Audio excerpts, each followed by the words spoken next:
Hi students, I am Tarani, Assistant Professor, Department of Computer Science and Engineering, Government College of Engineering, Salem. In this lecture, I am going to discuss about CPU scheduling in operating systems. The topics to be covered in this lecture are basic concepts, CPU, input-output burst cycle, CPU scheduler, preemptive scheduling, dispatcher, scheduling criteria, types of scheduling algorithms. Let us start with the basic concepts. What is meant by CPU scheduling?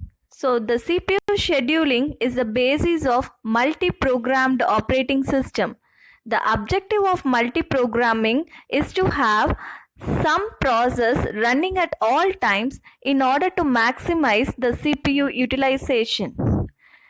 In uniprocess system, only one process may run at a time and any other process must wait until the CPU is free and can be rescheduled. But in multi-programming, the CPU never become idle. Several processes are kept in memory at one time. When one process has to wait, the operating system takes the CPU away from that process and gives the CPU to other process. This pattern will continue. So this is a concept of multi-programming. Why do we need scheduling? A typical process involves both input-output time and CPU time. In a uniprocessor system like MS-DOS, the time spent waiting for input-output is wasted and the CPU is free during this time. In multi-programming system, one process can use CPU while another is waiting for input-output. Let us take a real-time example of hospital management system. Here, the doctor can check the first patient, and if that patient need to take X-ray, the doctor won't wait or sit idle until the first patient returns with the report.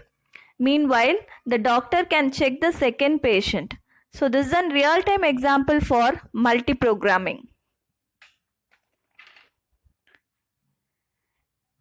CPU input-output burst cycle. Process execution consists of a cycle of CPU execution and input-output wait. Processes alternate between these two states. Process execution begins with CPU burst, then it is followed by the input-output burst. So below is a diagram for how an alternating sequence takes place between CPU and input-output burst.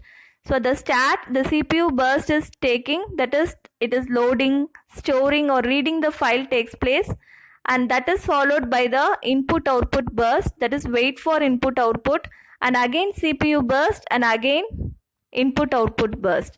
So this two state will continue until the process completes its execution. Next is CPU scheduler. Whenever the CPU becomes idle, the operating system must select one of the process in the ready queue to be executed. The selection process is carried out by short-term scheduler, that is called as CPU scheduler. The ready queue is not necessarily first in first out queue. As we consider various scheduling algorithm, the ready queue may be implemented as FIFO queue or priority queue and so on. However, all the processes in the ready queue are lined up waiting for a chance to run on the CPU. Next is preemptive scheduling. CPU scheduling decision takes place under one of four conditions below. And the below is the diagram for process states. We are having new, ready, waiting, running and terminated states. We will be discussing the detailed information about the states in the forthcoming videos. So the conditions are, first when the process switches from running state to waiting state, when the process switches from running state to ready state, when the process switches from waiting state to the ready state, and last one, when a process terminates. In the circumstances 1 and 4, there is no choice in term of scheduling. A new process, if one exists in the ready queue, must be selected for execution. And in circumstances 2 and 3, there is a choice of scheduling. Preemptive scheduling incurs a cost. Consider the case of two processes sharing the data. One might be updating the data when it is preempted and the second process is in run state. The second process may try to read the state which are currently in the inconsistent state. That is, one process is updating the data, and if the second process comes for execution which is having the highest priority, so the first process will be preempted and the second process will enter for execution. So at that time, the first process is updating the data, meanwhile the second process arrives. So there may be an inconsistent data in which the second process can get. So this is the concept of preemptive scheduling.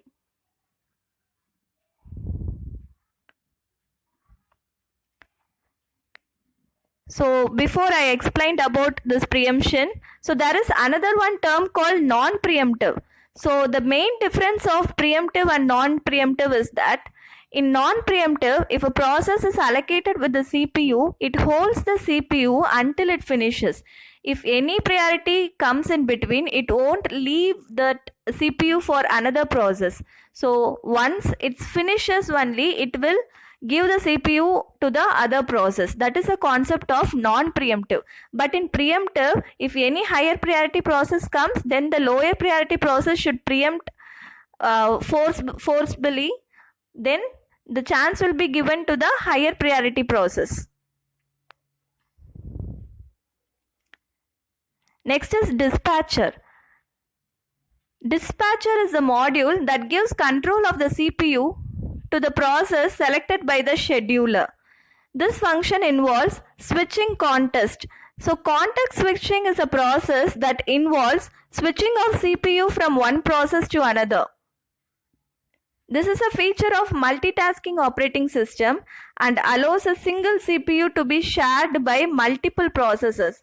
And the second one is switching to user mode. There are two modes of operation in operating system. User mode, which is said to be a restricted access of resources, and kernel mode, which has the full access to the resources. So here, switching to user mode means when a computer system runs user application, for example, we can take creating the text document, then the system is said to be in the user mode. When the user application request for the service from operating system, then there will be a transition from user mode to the kernel mode to fulfill the request. And after fulfilling the request, again the application will run in the user mode. So here the switching takes place between the user mode and the kernel mode. And the third function is jumping to the proper location in a newly loaded program. The dispatcher needs to be as fast as possible as it is run on every context switch. The time consumed by the dispatcher is known as dispatch latency. And the next one is scheduling criteria. There are several criteria to consider when trying to select the best scheduling algorithm for a particular situation and environment. So the criteria involves CPU utilization. As we already seen in multi-programming, the CPU utilization must be more, that is CPU must be kept as busy as possible. To make out the best use of CPU and not to waste any CPU cycle, CPU would be working most of the time, ideally 100% of the time. Considering a real system, the CPU usage should range from 40% for lightly loaded system and 90% for heavily loaded system. And next criteria is throughput. It is the total number of processes completed per unit time, or rather say total amount of work done in the unit of time. Turnaround time. It is the amount of time taken to execute a particular process, that is the interval from time of submission of the process to the time of completion of the process. And next is waiting time, the amount of time that a process spent waiting in the ready queue. Response time, amount of time it takes from when a request was submitted until the first response is produced. That is, it is the amount of time it takes to start responding, but not the time that it takes to output that response. So these are the scheduling criteria. In general, the CPU utilization and throughput are maximized and the other factors are reduced for proper optimization. Next is types of scheduling algorithms. So here we are having 6 types of scheduling algorithm. First come first serve scheduling, shortest job first scheduling, priority scheduling, round robin scheduling, multi-level queue scheduling, multi-level feedback queue scheduling.